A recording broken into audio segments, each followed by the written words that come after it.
ఈరోజు మనం 4 బ్రెడ్ స్లైస్తో సింపుల్గా చేసుకునే ఐటెం ఒకటి చూపిస్తాను. ఫస్ట్ అయితే కావాల్సిన ఐటమ్స్ ఏందో చూద్దాం.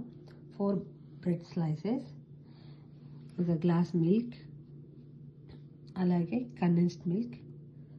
మీ దగ్గర కండెన్స్డ్ మిల్క్ లేకపోతే షుగర్ అని యూస్ చేసుకోవచ్చు. అలాగే custard powder,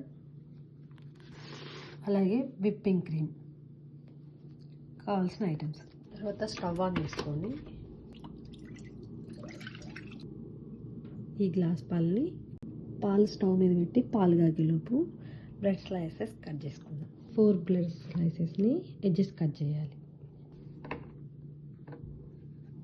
1 tea spoon custard powder తీసుకొని కొంచెం వాటర్ యాడ్ చేసుకొని బబుల్స్ ఏం లేకుండా ఇట్లా మంచిగా కలుపుకొని దాన్ని కాచి పెట్టుకున్న కదా పాలు అట్లా యాడ్ చేసుకోవాలి.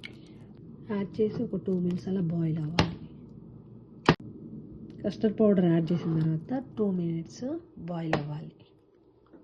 2 మినిట్స్ బాయిల్ అయిన తర్వాత పావు కప్పు తీసుకొని హాఫ్ వేసుకోవాలి. మిగతా హాఫ్ విప్పింగ్ క్రీమ్లో కలపాలి. ఒక 2 మినిట్స్ తర్వాత ఇలా చిక్కబడింది. ఈ స్టేజ్లో ఆపేస్తే సరిపోయింది. స్టవ్ కొంచెం కలర్ వచ్చే వరకు 2 వైపులు కాల్చుకుంటే సరిపోతుంది. ఇలా మిగతా వాటిని అన్నిటిని కొంచెం కలర్ వచ్చే వరకు ఫ్రై చేసుకోవాలి. చూసారు కదా, ఇలా 2 వైపులు కాల్చుకోవాలి. అలాగే కప్పుతో 1 కప్పు విప్పింగ్ క్రీమ్ తీసుకున్నాను. ఇందాక పావు కప్ వేసాం కదా, పావు కప్పులో హాఫ్ ఉంచాం కదా, ఆ హాఫ్ ఇప్పుడు దీంట్లో యాడ్ చేసుకోవాలి.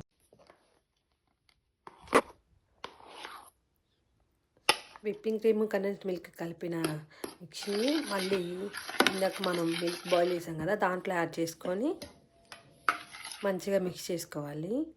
తర్వాత ఒక బౌల్ తీసుకొని ఫస్ట్ మిల్క్ యాడ్ చేసుకొని తర్వాత ఒక బ్రెడ్ స్లైసెస్ పెట్టుకోవాలి.